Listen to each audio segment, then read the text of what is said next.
They called her Ash. It was not her name, but it was what she was. She knelt on the cold stone of the great hall, hands raw and red, scrubbing soot from the hearth of a fireplace that would never warm her. The cold of the floor seeped through the thin fabric of her trousers, a familiar ache that lived deep in her bones. It was a cold that had little to do with the winter howling outside the thick stone walls of the Blackwood Pack Lodge. This was a soul-deep chill, the kind that came from being invisible, worthless, an omega in a pack that valued only strength. Her parents, alphas of a fallen pack, had been given sanctuary here years ago, only to die in a border skirmish, leaving her a nameless, faceless burden. She was a ghost who scrubbed floors and emptied chamber pots, fed only on scraps and sustained by a stubborn refusal to simply lie down and die. A shadow fell over her. Alara did not need to look up to know who it was. The cloying scent of sweetened berries and smug superiority preceded Lyra everywhere she went. "Still grubbing in the dirt, Ash?" Lyra's voice was like honey laced with ground glass. She was the Pack Alpha's daughter, beautiful and cruel, with a special talent for finding Alara's rawest nerves. Alara kept her head down, her knuckles white as she scraped at a stubborn patch of tar. "The hearth needs cleaning, Lyra." Her own voice was a rasp, rough from disuse. A pointed, fur-lined boot nudged her hip, hard. Not enough to knock her over, but enough to humiliate. A message. "It will always be dirty, just like you.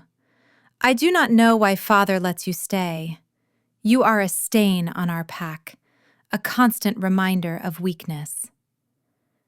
Each word was a small, sharp stone. Alara flinched, but did not cry out. She had learned long ago that tears only made them more vicious. Inside, she built a wall, brick by painful brick, around the tiny, flickering flame of her spirit. They could have her labor. They could have her silence. They would not have the rest of it. "Look at me when I speak to you," Lyra snapped. Slowly, Alara lifted her head.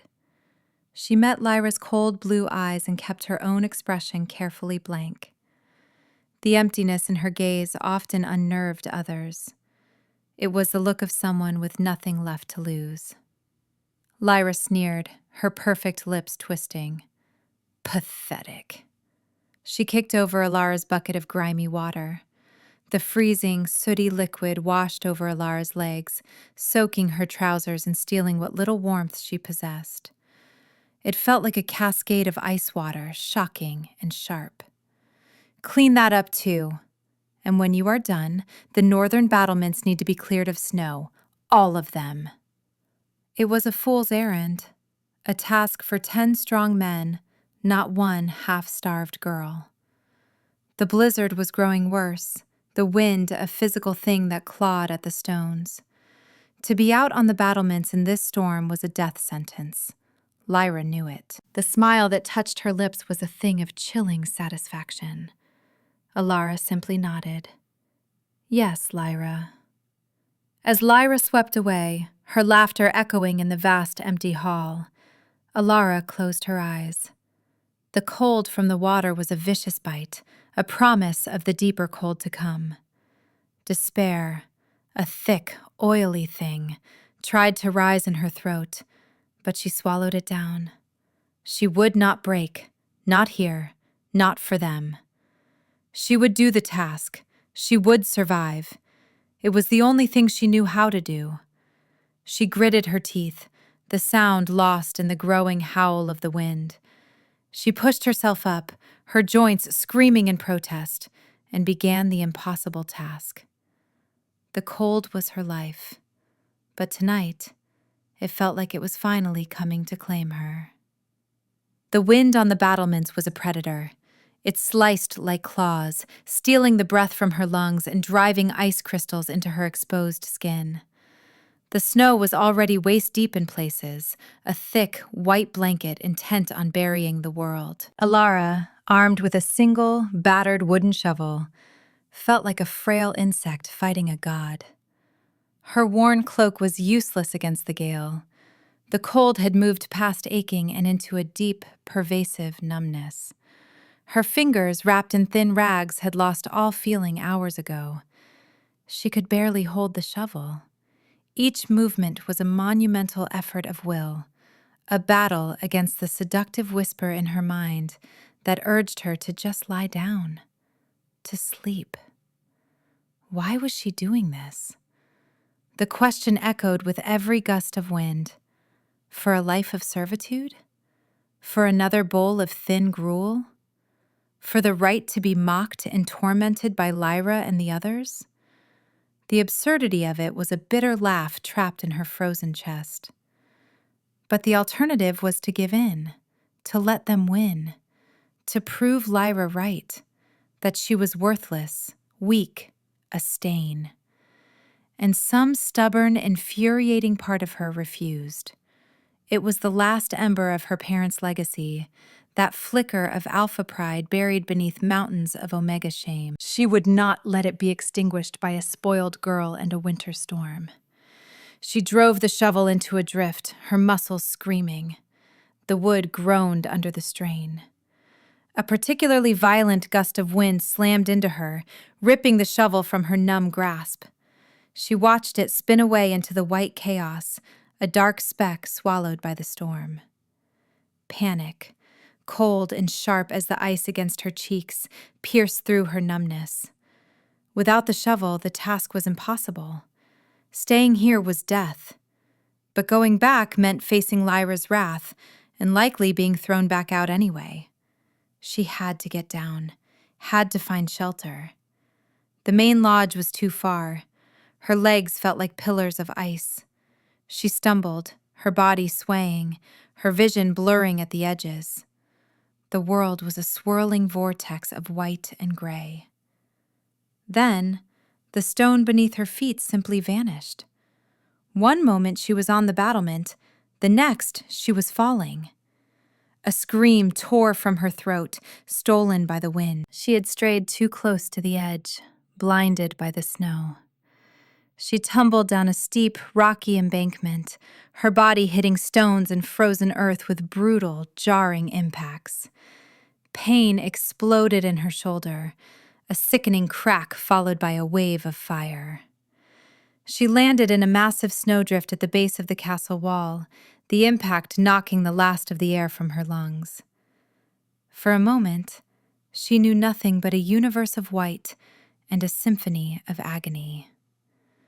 The snow was soft, almost gentle, as it began to cover her. It was so easy, so quiet. Just sleep. No. The word was a silent scream in her mind. With a surge of pure animal terror, she fought. She thrashed, clawing her way out of the drift, dragging her now useless left arm. The pain was blinding, a white-hot nova centered in her shoulder. Every movement sent fresh waves of it through her. She crawled on her hands and knees, dragging her legs through the deepening snow. She was at the edge of the darkwood forest that bordered the castle grounds. The trees offered the barest hint of shelter from the wind's direct assault. Hope, a desperate and pathetic thing, flickered.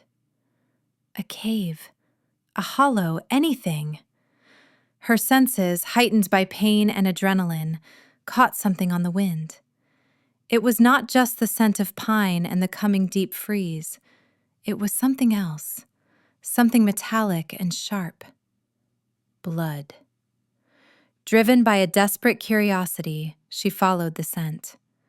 It led her deeper into the trees, to a rocky outcropping nearly hidden by snow. A dark opening was visible at its base, a cave, shelter.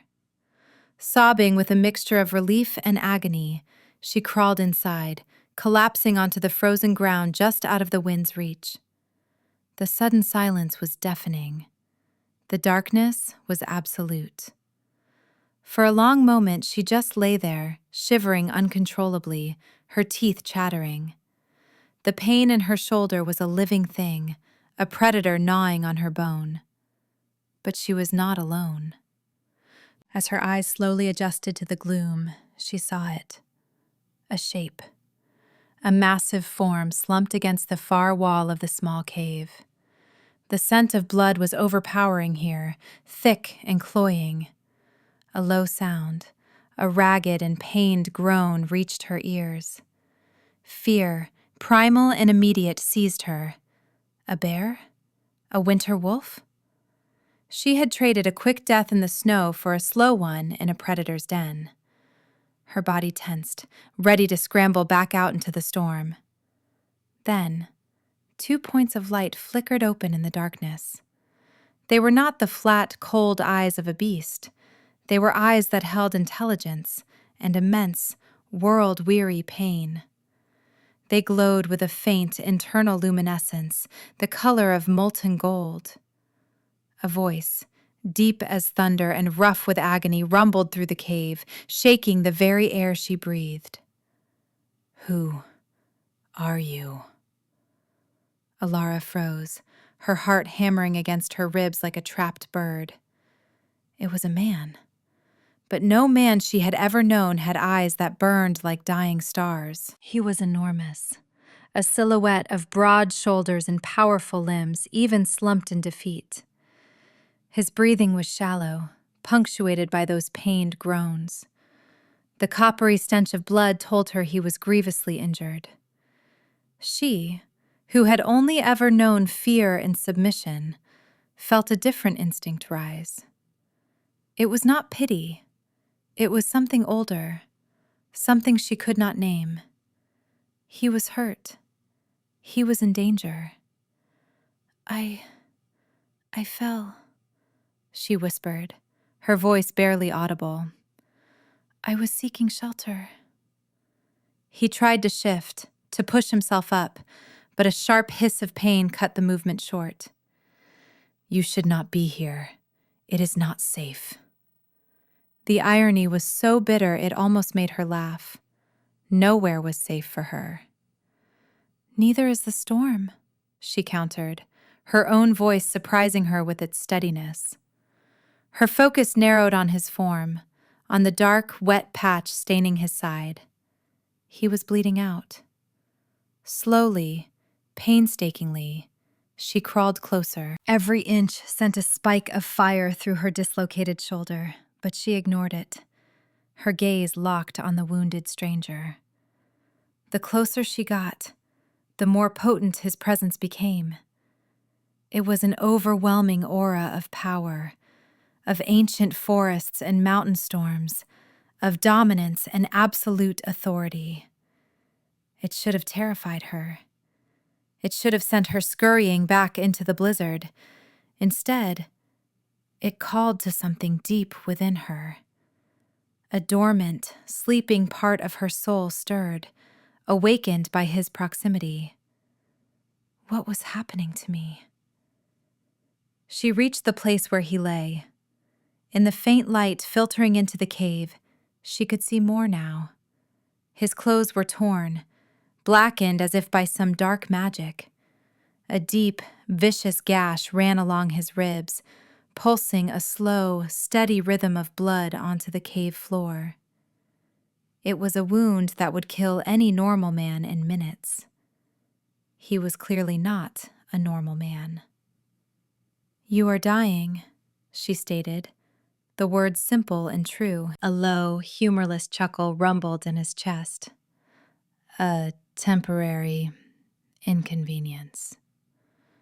But his labored breathing betrayed the lie. Without thinking, without allowing her fear or her own agony to stop her, she reached out with her good hand, her right hand. Her fingers were numb with cold, but she knew she had to do something, to apply pressure, to stop the bleeding. It was a fool's gesture, a small act against a mortal wound, but it was all she had. The moment her trembling fingertips brushed against the bare skin of his side, The world exploded. It was not a sound. It was a feeling, a cataclysm. Light erupted behind her eyes, white and blinding. A wave of pure, searing heat shot up her arm, a sensation so intense it eclipsed the pain in her shoulder and the cold in her bones. It felt like a lightning strike, a torrent of raw, untamed power pouring into her from him. A scream was torn from her throat as a burning, agonizing pain erupted on the back of her wrist. It was a firebrand, a hot iron searing her flesh. She tried to pull her hand back, but it was fused to him, an invisible force holding her in place. Through the torrent of energy and pain, she felt him, not just his physical presence, but his mind, his soul. She felt a loneliness so vast and profound it was like a black ocean, centuries of solitude and waiting. She felt the crushing weight of leadership, the rage of battle, the sharp, biting pain of his wound, and beneath it all, a surge of something else. Shock, disbelief, and a staggering, possessive triumph. His glowing golden eyes snapped wide open, no longer dimmed by pain but blazing with incandescent light. They locked onto hers, and in their depths she saw her own reflection. He stared at her as if he were a starving man, and she was the first sunrise he had seen in 1,000 years. The force holding her hand vanished. She scrambled back, clutching her wrist, a strangled sob escaping her lips. The pain was fading, replaced by a strange, humming warmth. She looked down. There, on the pale skin of her right wrist, was a mark. It was not a burn. It was a perfect, intricate design that seemed to be made of captured moonlight, glowing with a soft silver light. It was a swirling, stylized knot that looked like a sun and moon intertwined. It pulsed with a gentle, steady rhythm, in time with the frantic beating of her own heart. She stared at it, her mind reeling. What was this? What had he done to her? He pushed himself up, his previous weakness seemingly forgotten. The groan of pain was replaced by a low, predatory growl of pure possession. He moved with a sudden fluid grace that belied his massive size, closing the distance between them in a single, silent motion. Alara pressed herself back against the cave wall, her breath catching in her throat. He loomed over her, a mountain of a man, his shadow eclipsing the last of the light. His golden eyes burned down at her, pinning her in place. He lifted a hand, his fingers gently tracing the glowing mark on her wrist. His touch was not cold or violent, but it sent a fresh jolt of that same electric energy through her veins, making her gasp. His voice, when he spoke, was no longer rough with pain. It was a soft, deep rumble that vibrated through her very soul, an absolute statement of fact that left no room for argument. Mine. He said the word as if it were the only one that mattered in the entire universe. He looked from the glowing mark on her skin to her terrified face, and a slow, devastatingly beautiful smile touched his lips. It was not a kind smile. It was the smile of a king who had just found his long-lost crown. You are her, he breathed, his voice thick with a century of yearning. After all this time, you are her. Alara could only stare, her mind a whirlwind of confusion and terror. Her body, however, betrayed her. The strange, humming warmth from the mark on her wrist was spreading through her, chasing away the bone-deep cold, soothing the fire in her shoulder. This monstrous, beautiful, terrifying man felt familiar. He felt like a missing piece of her own soul. Her instincts screamed one word over and over again: mate. Her mind screamed another: run. I do not understand, she stammered, her voice shaking. What did you do to me? I did nothing, he said, his gaze intense, possessive. He reached out and cupped her jaw, his thumb stroking her cheek. His touch was surprisingly gentle for such a large, powerful man. The bond did this. It has waited for you. I have waited for you. The Alpha King. The realization hit her with the force of a physical blow. This was Kale, the supreme leader of all the northern packs, a figure of myth and legend, a being ancient and powerful beyond comprehension. And she, Ash, the worthless Omega, was somehow bound to him. It was impossible. A cruel joke. No, she whispered, shaking her head in denial. It is a mistake. I am no one. You are everything, he countered, his voice absolute. His golden eyes softened for a fraction of a second, a flicker of tenderness in the inferno. And you are hurt. He looked at her left arm, hanging at an unnatural angle. Before she could react, he grasped her shoulder. Pain, sharp and blinding, exploded behind her eyes as he expertly reset the joint with a swift, brutal motion. A scream was ripped from her throat, but it was cut short as a wave of warmth flowed from his hand into her, a soothing balm on the fresh agony. The pain receded as quickly as it had come, leaving only a dull, manageable ache. He pulled her against his chest, his arms circling her as if she were the most precious thing in the world. He was so warm, a furnace against the lingering cold. His scent filled her senses, pine, winter storm, and something else, something uniquely him, something that felt like home. She should have fought, should have struggled. Instead, her exhausted, battered body went limp in his embrace. She felt his lips press against the top of her head. I have you, he murmured, his voice a possessive vow. Nothing will ever harm you again. Outside the cave, hidden behind a snow-laden fir tree, Lyra watched. She had followed the Omega's tracks, expecting to find her frozen corpse. It would have been a fitting end, a quiet and permanent removal of the ugly little stain on their pack. She had seen Alara fall, had felt a vicious thrill of victory. But the Omega had crawled, and Lyra, driven by a spiteful need to witness her final, pathetic moments, had followed. She had seen her crawl into the cave. She had crept closer, peering into the darkness, and she had seen everything. The flash of light, the way the legendary Alpha King, a man she had only heard of in reverent, terrified whispers, had looked at the filthy Omega. And most damning of all, she had seen the glowing, impossible mark on Ash's wrist. The claiming mark, the sign of a fated mate.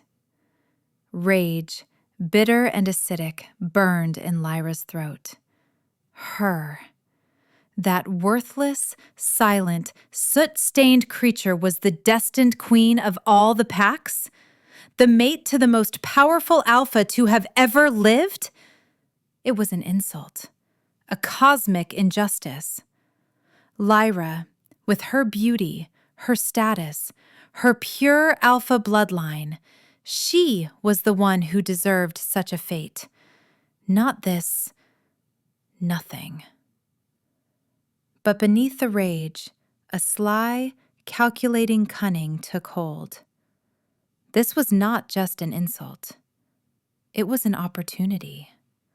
A secret of this magnitude was a weapon. The Alpha King was here, wounded and distracted by his new pet, and there were others who would pay a great price for such knowledge. Others who hated the Alpha King and coveted his throne. Lord Vorlag, the Shadow King of the Ember Covenant. His name was a curse spoken only in hushed tones, a specter of dark magic and ambition. Her father had secret dealings with the Covenant, trading information for power, always trying to play both sides. Lyra backed away from the cave, her movements silent and sure. The blizzard was a cloak for her treachery. She would not tell her father. This prize was too great to share. She would go straight to Vorlog's agents. The Alpha King's fated mate was the one weapon that could bring him to his knees, and Lyra would be the one to deliver it. A smile, thin and cruel, stretched across her face. The worthless Omega would finally be useful after all. The next few hours passed in a surreal haze for Alara. Kale, the Alpha King, tended to his own wound, tearing a strip from his tunic and binding his ribs with a grim efficiency. The bleeding had slowed, the edges of the gash already knitting together with unnatural speed. The bond, he explained in his low rumble, was already healing him, drawing on their shared life force. He made her sit by the fire he had coaxed to life with a single magical spark from his fingertips. He had insisted she drink water from a skin he carried and eat a piece of dried meat that tasted richer and more satisfying than any meal she had ever had. He watched her with an unnerving intensity, his golden eyes tracking her every movement. "You are cold," he stated, seeing the shivers that still racked her body. He removed his own heavy, fur-lined cloak, a garment that smelled of power and winter winds, and draped it over her shoulders. It was enormous, enveloping her completely. The warmth was immediate, sinking deep into her bones, but it was his scent clinging to the fabric that did more to soothe her. It made her feel safe, a completely alien sensation. "Why?" she finally managed to ask, her voice small in the quiet of the cave. "Why me? I am an Omega. I have nothing." Kale's gaze softened. He knelt before her, taking her hands in his. His were huge, calloused, yet his touch was incredibly gentle. "You are not nothing," he said, his voice firm. "You are the other half of my soul. I have felt your absence for centuries, a hollow space in my chest. Now it is full." He lifted her right hand, his thumb brushing over the still glowing mark. "This is not about status or power. It is about destiny. You are mine, and I am yours. It is the oldest law." Her mind could not process it. Years of abuse and self-loathing warred with the undeniable truth humming through her veins, the truth radiating from the mark on her wrist and the colossal, powerful man kneeling before her. Hope, a terrifying and fragile thing, began to bloom in the barren wasteland of her heart. Could this be real? A new life? A world where she was not worthless? A sudden, sharp sound from the mouth of the cave shattered the moment. Kale was on his feet in an instant, moving from a posture of gentle reverence to lethal predator. He placed himself in front of Alara, a living shield, his body tense and a low growl vibrating in his chest. His eyes, which had been a soft gold, now burned like silver fire. Figures emerged from the swirling snow, their forms clad in black armor that seemed to drink the light. They bore no pack markings she recognized. On their chests was the sigil of a smoldering ember. The Ember Covenant, Lord Vorlag's personal assassins. There were 6 of them. They moved with a chilling, unnatural silence, their eyes hidden behind dark helms. The leader stepped forward, his gaze fixing on Alara where she huddled behind Kale. "The Alpha King," the man said, his voice flat and dead. "Lord Vorlag sends his regards, and he thanks you for finding his prize for him." his head tilted towards Alara. "The girl comes with us." Kale's growl deepened into a snarl that promised death. "You will not touch her." "We do not need to fight you today, King," the assassin mocked. "You are wounded, and we have what we came for." He made a sharp, intricate gesture with one hand. Runes, etched in the snow around the cave mouth, flared with a sickening purple light. A wave of nauseating energy washed over Alara. The bond, the beautiful, warm connection to Kale, was suddenly choked, strangled. It felt like a hand was squeezing her heart, a cold, metallic pressure that made it hard to breathe. She cried out, clutching her chest. Kale staggered, a hand going to his own chest as he felt the backlash through their link. "What have you done?" he roared, his voice laced with sudden pain. "Silver-laced runes," the assassin said with satisfaction. "They will not break the bond, merely dampen it. Isolate you both in your own agony. A fitting gift from Lord Vorlag." While Kale was reeling from the magical assault, two of the assassins moved with blinding speed. They were not focused on the king. They were focused on her. Alara tried to scramble away, but they were too fast.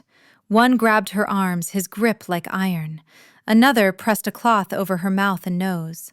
A sweet, cloying scent filled her senses, and the world began to spin. Her last conscious thought was of Kale's face, his features twisted in a mask of pure, helpless fury as he fought against the magical suppression and the assassins holding him back. His golden eyes, blazing with rage and despair, locked with hers. Then, darkness swallowed her whole. She awoke to pain. It was a cold, gnawing agony that started in her chest and radiated outwards, a constant, soul-deep ache. The vibrant, humming connection to Kale was gone, replaced by a thin, frayed thread that pulsed with shared misery. It was like living in a world where the sun had been extinguished. The separation was a physical wound, a hollowness that left her feeling empty and broken. She was in a cell. The walls, floor, and ceiling were made of a dark, cold stone that seemed to absorb all warmth and light. There were no windows, only a single heavy iron door. Chains, forged from a dull, silvery metal, bound her wrists to the wall. Where the cold metal touched her skin, it burned, sending waves of sickness through her. The mark on her wrist was dim, a faint, flickering ghost of its former brilliance. Despair, heavier and more complete than any she had ever known, settled over her. She had been given a glimpse of heaven, a single, breathtaking moment of belonging, only to have it ripped away and be plunged into a deeper hell than she had ever imagined. Lyra's cruelty was a child's tantrum compared to this profound, soul-crushing torment. Vorlag had not just captured her body, he had caged her soul. The heavy door creaked open, spilling faint torchlight into the gloom. A tall figure stood silhouetted in the doorway, his presence radiating a chilling, predatory power that was a dark mockery of Kale's. Lord Vorlag stepped into the cell. He was handsome in a severe, cruel way, with sharp features and eyes as black and empty as a starless night. He moved with a snake-like grace, a dark smile playing on his lips. "The little lost bird awakens," he said, his voice smooth and cold as polished stone. He circled her, observing her as one might observe an interesting insect. Remarkable. The legends were true. A fated mate. Kale's one true weakness, and he delivered you right to my doorstep. Alara glared at him, pulling at the chains. The silver seared her skin and she cried out, slumping back against the wall. Vorlag laughed, a low, unpleasant sound. "Oh, there is no point in that. The silver dampens all connection. It is agony for you both, I know. I can feel the echoes of his rage even from here. He is tearing his kingdom apart looking for you." He crouched in front of her, his dark eyes boring into hers. You are the key, little Omega. With you as my hostage, he will be forced to my bargaining table. He will cede the northern territories.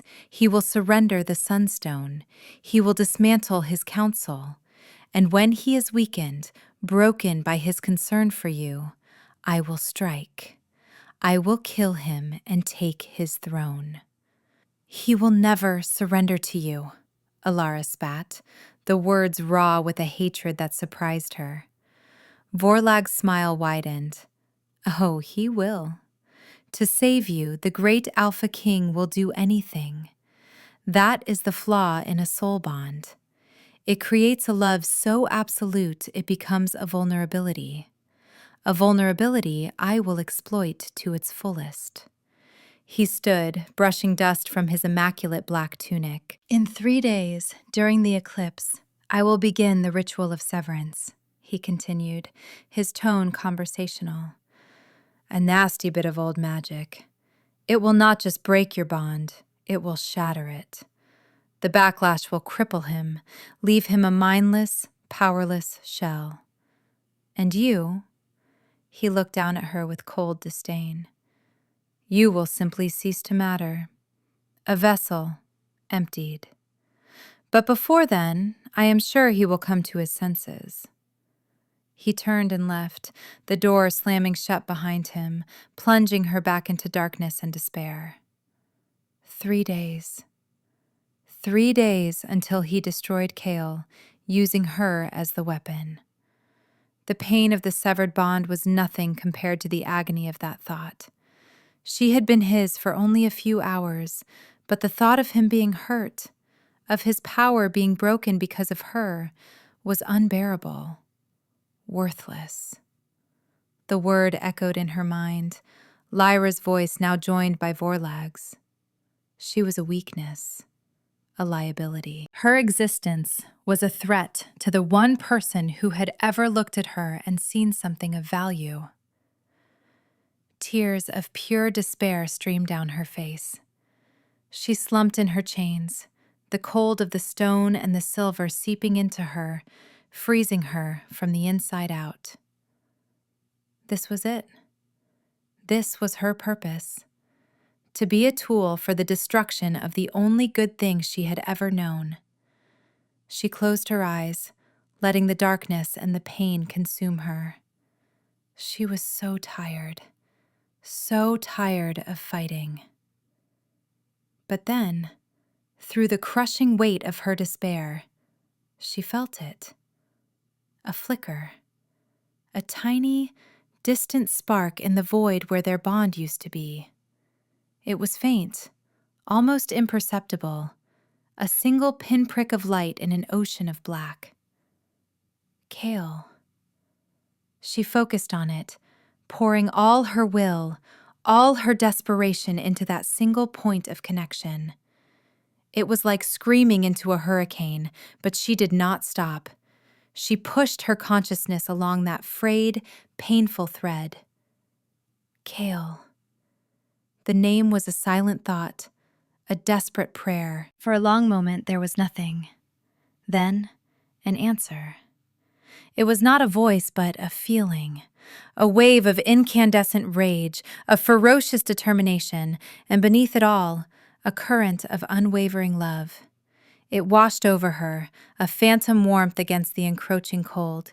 And then, words formed in her mind, his deep voice echoing in the hollows of her soul, clear as if he were standing beside her. Hold on. The connection was a raw, aching nerve, but it was there. He was there. I am coming. Hope, fierce and defiant, surged through her. It was not the gentle bloom from before. This was a battle cry, a promise. He was coming. And she would hold on. She would fight. She would not be Vorlag's weapon. She would be Kale's queen. She clung to his promise, a lifeline in the suffocating darkness, and for the first time in her life, she prepared for war. The fortress of the Ember Covenant was a spike of black rock driven into the heart of a frozen mountain range. a place of sharp angles and perpetual shadow. It was said to be impregnable. It had never faced the wrath of an alpha king whose mate had been stolen. The assault came not at the gates, but from above. Kale, leading his 20 most elite warriors, the Silverclaws, descended from the highest peaks like an avalanche. There was no warning, no battle cry. One moment the sentries on the battlements stared into the driving snow of the eclipse-darkened sky. The next they were overwhelmed by silent, gray-furred shapes of impossible size and speed. Kale was a storm of righteous fury given form. He did not bother with subtlety. He smashed through a solid stone wall into the upper levels of the keep, his eyes blazing silver in the gloom. His claws, long and sharp as daggers, tore through the black-armored bodies of Covenant soldiers. His roar of fury was a physical force, shaking the fortress to its foundations. The battle was immediate and brutal. The Silverclaws were a whirlwind of tooth and claw, moving with coordinated, lethal grace, while Kale carved a path of pure destruction, straight towards the heart of the fortress, towards the dungeons. He could feel her. The bond, though strained and painful, was a beacon in the darkness, pulling him forward. Every Covenant soldier that fell before him was a step closer to her. Down in the dungeons, the sounds of battle were a distant, thunderous percussion. Alara felt it too, a surge of violent energy through the bond. He was here. Kale was here. Her heart hammered with a mixture of terror and triumphant hope. The door to her cell burst open. It was not Vorlag. It was Lyra. Her face was pale, her eyes wide with a mixture of fear and manic excitement. 2 Covenant guards flanked her. "The king is here," Lyra said, her voice trembling slightly. "Lord Vorlag is occupied. He sent me to move you to the ritual chamber ahead of schedule." Lyra's gaze fell upon Alara, chained and pale, and a cruel, satisfied smile touched her lips. Even amidst the chaos, she could not resist a final dig. "Look at you, the great queen, chained like an animal. He should have left you to freeze in the snow." Something inside Alara snapped. The years of abuse, the torment, the despair of the last few days, all of it coalesced into a single burning point of pure rage. She was done being a victim. She was done being worthless. "You did this," Alara snarled, her voice no longer a whisper but a low, dangerous growl that vibrated with nascent power. "You sold me to him." Lyra laughed. "Of course I did. You are a means to an end. Now get up. The master is waiting." As the guards moved to unchain her, the entire fortress shuddered violently. A section of the ceiling cracked, dust and stone raining down. Through the growing din of battle, one sound rose above all others. Kale's roar, closer now, filled with a promise of utter annihilation. It echoed in Alara's soul, stoking her own fury. At that moment, Lord Vorlag swept into the dungeon, his face a mask of cold fury. His immaculate tunic was singed, and a cut bled freely above his eye. Behind him, the sounds of his forces being slaughtered grew louder. "Forget the ritual chamber," he snapped at Lyra. "He is too close. Bring her to the precipice, now!" His plan was crumbling. He had underestimated the sheer ferocity of the Alpha King. She was no longer a bargaining chip. She was his last, desperate shield. The guards hauled Alara to her feet, her arms screaming as the silver chains were finally unlocked from the wall, only to be bound tight in front of her.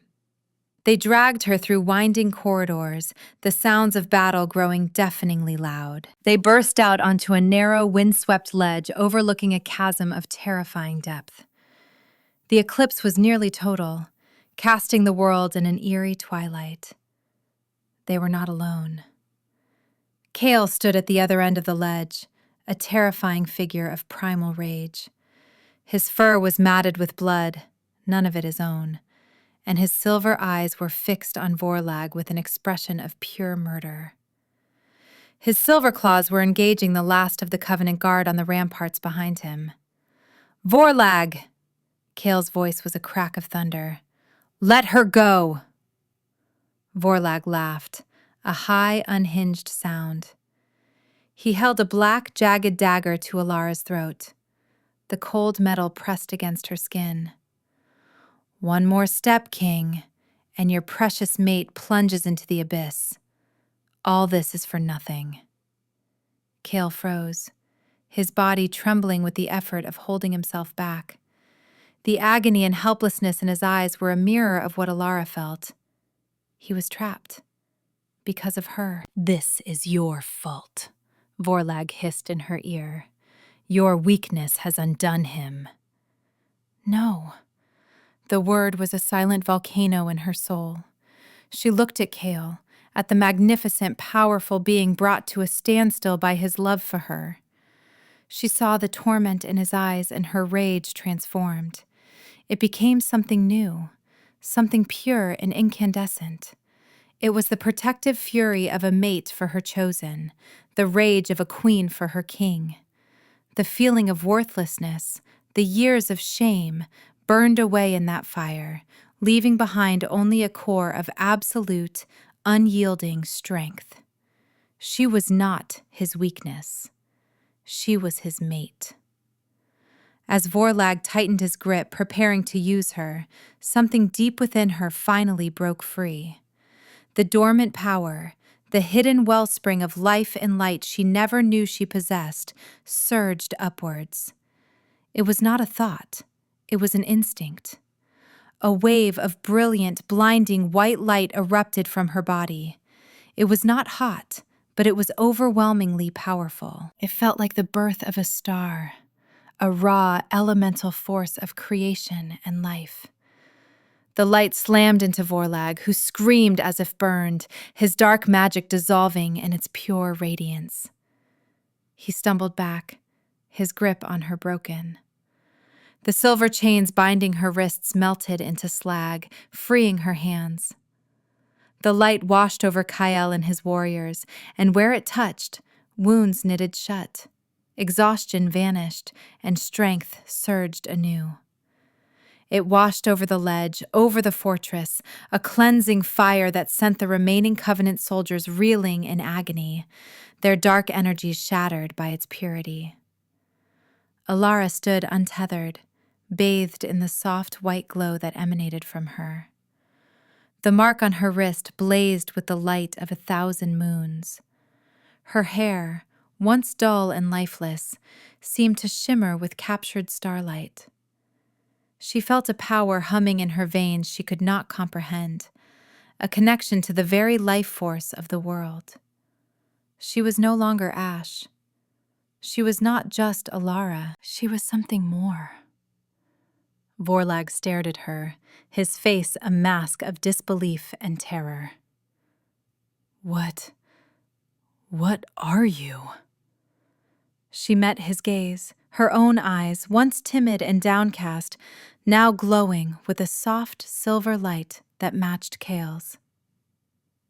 "I am his," she said, her voice clear and ringing with absolute power. She took a step toward him. "And you will not touch him." With a snarl of desperation, Vorlag lunged, not at her, but at Kale, his black dagger aimed at the king's heart. Alara did not even think. She thrust her hand forward. A beam of pure, white energy shot from her palm, striking Vorlag mid-lunge. He was thrown backward as if by a giant's hand, his body slamming into the rock wall at the edge of the chasm. He crumpled to the ground, his dark magic broken, his body shattered. With a final, choked gasp, he lay still. Silence descended on the ledge, broken only by the howl of the wind. The eclipse passed its peak, and a sliver of sunlight broke through, illuminating the scene. Alara stood, breathing heavily, the light around her slowly fading. The power receded, leaving her feeling drained but vibrantly, truly alive for the first time. She turned to look at Kale. He was staring at her, his silver eyes wide with awe, reverence, and a love so profound it stole her breath. The battle was over. Vorlag was dead. The Ember Covenant was shattered. Kale's warriors, the formidable Silverclaws, were methodically securing the fortress, their movements efficient and final. But on the windswept precipice, the world had shrunk to 2 people. Kale closed the distance between them in 3 long strides. He did not say a word. He simply reached for her, his large hands framing her face with an almost unbearable tenderness. His thumb stroked her cheeks, wiping away tears she hadn't realized were falling. His silver eyes searched hers, filled with a universe of emotions, awe, relief, and a love so fierce it was a physical presence. "Elara," he breathed, speaking her true name for the first time. It sounded like a prayer on his lips. "You saved me." "You came for me," she whispered back, her voice thick. Her own hands came up to rest on his chest, feeling the steady, powerful beat of his heart beneath her palms. The bond between them, now clear and unobstructed, pulsed with a warmth that was both calming and exhilarating. It was no longer a one-way current of his power. It was a circuit, flowing between them, shared and equal. "Always," he vowed, his voice a low, rumbling promise that settled deep in her soul. He lowered his head and his lips met hers. The kiss was not gentle. It was a collision of lightning and storm, of desperation and homecoming. It was the sealing of a promise made across centuries, the triumphant reunion of 2 halves of a single soul.